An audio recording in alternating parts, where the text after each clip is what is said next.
how to photograph the crescent moon step by step. Hello, PhotoPiller, Rafael, the bar here. Photographing the full moon is great, but you don't always have to photograph the moon when it's full. Photographing the crescent moon when the moon is thin will open a new door to a whole universe of possibilities. And the good news is that photographing the crescent moon doesn't differ that much from photographing the full moon. As always, everything begins with a plan.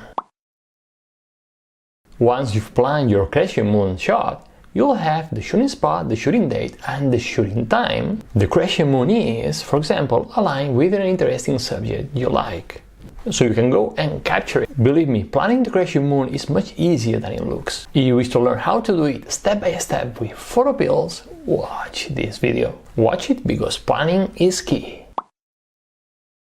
Well, to photograph the crescent moon, you'll need your tripod and head, your camera of course, and a telephoto lens. 300, 400, 500 or more. If your goal is to center the viewer's attention on your subject and the crescent moon, a big one, the longer the focal length, the better. Here, if you have a crop sensor camera, the multiplying effect of the smaller sensor will help you to get a longer focal length. And regarding to the gear, the last thing you need is a shutter release, a remote shutter release, or an intervalometer, because the less you touch the camera, the better, because touching the camera introduces vibrations into the system and thus you can get poor images.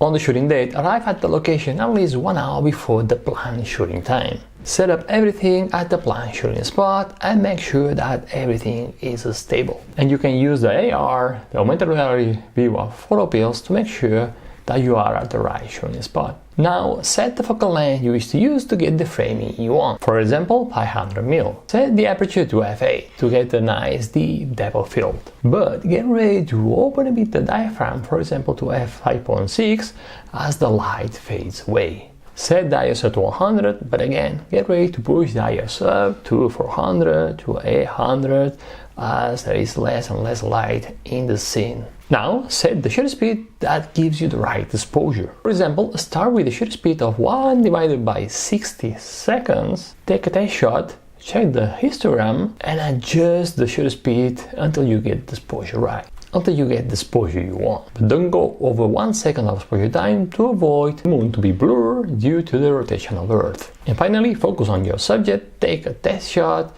and make sure that both the moon and your subject are in focus. There is a super easy way to make sure that you're using the right settings, the right camera settings, to make sure that both the moon and your subject will appear acceptably sharp in focus on your photo. And I explain how you can do it in this video. Watch it. And finally, check the histogram, check that the exposure is right. And if something is wrong, make the necessary adjustments on the focusing or on the exposure. Also, if you're photographing the crescent moon during blue hour or golden hour, it's when the light is fading away super quickly or is coming faster and faster, then I recommend you to bracket your exposure. So you make sure that you get at least one photo correctly exposed. A one-stop bracketing of 3 photos works in most situations. Now, if you wish to learn more on how to photograph the crescent moon, I recommend you to read and download our super detailed moon photography guide. I'm gonna leave a link in the description of this video and in the first comment below. Check it out. And as always, if you like this video, give me a like, subscribe, and I'll see you next Wednesday in another video. And remember that you have the power to imagine, plan and shoot legendary photos. Bye bye.